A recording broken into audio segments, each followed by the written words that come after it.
ரொம்ப ஒரு அருமையான ஒரு விளக்கத்தை இங்கே ராமன் அவர்கள் சொன்னாங்க. பல பேருக்கு இந்த உண்மை தெரியாமல் இருந்திருக்கலாம்.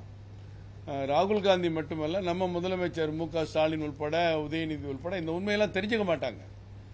ஏதாவது ஒரு திட்டத்தை கொண்டு வந்து அந்த திட்டத்தை எதிர்ப்பது, குறை சொல்வது தான் இவர்களுடைய நோக்கம். இதை எதிர்த்து நிறைய போராட்டங்களை கூட திட்டமிட்டு தூண்டி விட்டாங்க எதிர்கட்சிகள். வழக்கம் போல டிமானிட்டைசேஷன், ஜிஎஸ்டி, நீட்டு, அந்த மாதிரி இந்த திட்டத்தையும் கொண்டு வந்தது காங்கிரஸ் தான். அவங்க கவர்மெண்ட் தான் முதல்ல கொண்டு வந்தாங்க. செயல்படுத்துறதுல விரும்புறது, எல்லா திட்டத்தையும் மக்களுக்கு நல்லதுன்னு நினைச்சு கொண்டு வர விரும்புறது. ஆனா சுயநலத்துக்காக அதை கைவிடுறது. உங்களுக்கு அண்ணன் சொன்னதெல்லாம் போக முதல்ல பிசிக்கல் டெஸ்ட் வைப்பாங்க எல்லா செலெக்ஷன்லையும், போலீஸா இருக்கட்டும், மிலிட்டரியா இருக்கட்டும். இதுல முதல்ல ரிட்டன் டெஸ்ட். ஏன்னா அவ்வளவு அதிகமான இளைஞர்கள் வர்றாங்க. அதான் உங்களுக்கு பொறாமை.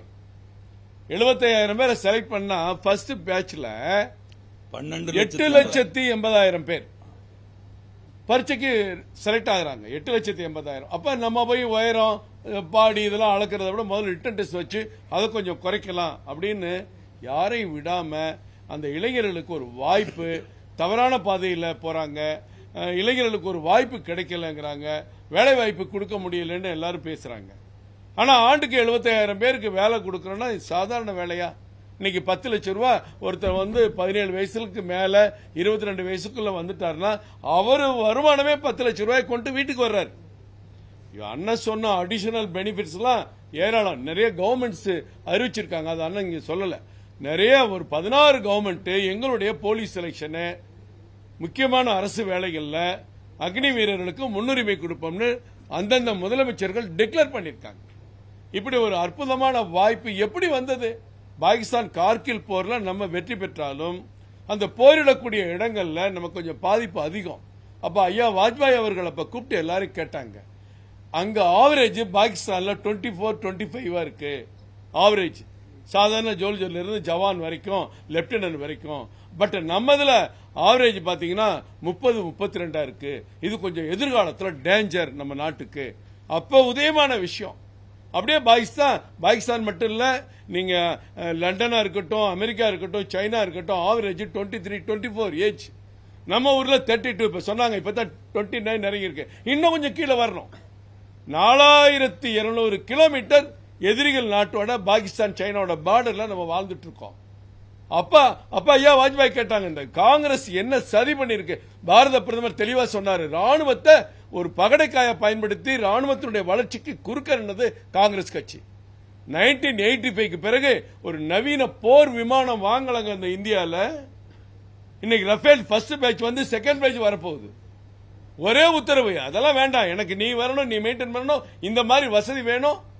நீங்க அவங்க சொன்ன போர் விமானம் இல்ல, டப்பா போர் விமானம் இல்ல, ஏவுகணைகள் எடுத்துட்டு போய் தாக்குற போர் விமானத்தை கொண்டு நம்மளுடைய இந்திய ராணுவத்தை வலிமைப்படுத்தியிருக்காரு தலைவர் பிரதமர் நரேந்திர மோடி அவர்கள். இன்றைக்கு விமானப்படையை உலகின் 3வது இடத்துக்கு கொண்டு போயிருக்காங்க, கடற்படையை 3வது இடத்துக்கு கொண்டு போயிருக்காங்க. சொந்த ஜெர்கிட் தயாரிக்காத நாட்டில் நீர்மூழ்கி கப்பல், இப்ப சொன்னார் ஒர்க் பண்ண நீர்மூழ்கி கப்பல் நம்ம தயாரிக்கிறோம், போர்க்கப்பல் நம்ம தயாரிக்கிறோம். இரவு நேரத்தில் போர்க்கப்பல்ல இருந்து, நீர்மூழ்கி கப்பல் இருந்து மிசல் போய் அடிக்கிற அளவுக்கு நம்ம கண்டுபிடிச்சிருக்கோம். இப்ப சாதனை, இந்த ஆண்டு 1,18,000 கோடிக்கு ராணுவ தளவாட உற்பத்தி பண்ணி ஏற்றுமதி பண்றோம். எங்க உலகத்தை போயிட்டு இருக்கு.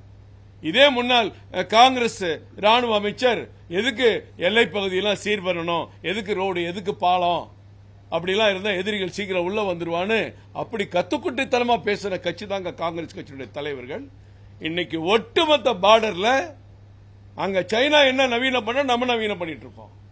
1140 பாலங்கள் புதுசா கட்டியிருக்கோம். எங்கேயோ ராணுவத்தை உயர்த்துறோம். அப்ப ராணுவம் இன்னும் இளமையாகணும், இளைஞர்கள் நிறைந்த ஒரு ராணுவத்தை உருவாக்கணும் அப்படின்னு ஐயா மறைந்த பிபின் ராவத் அவர்களோட கமிட்டி போட்டு 2 கமிட்டி ஆலோசனையின் பேர்ல நடக்கிற இந்த திட்டத்தை வேண்டுமென்றே குறை சொல்லி அரசியலுக்காக எல்லா பொய்யையும் சொல்லும் போது இந்த பொய்யையும் சொன்னார்.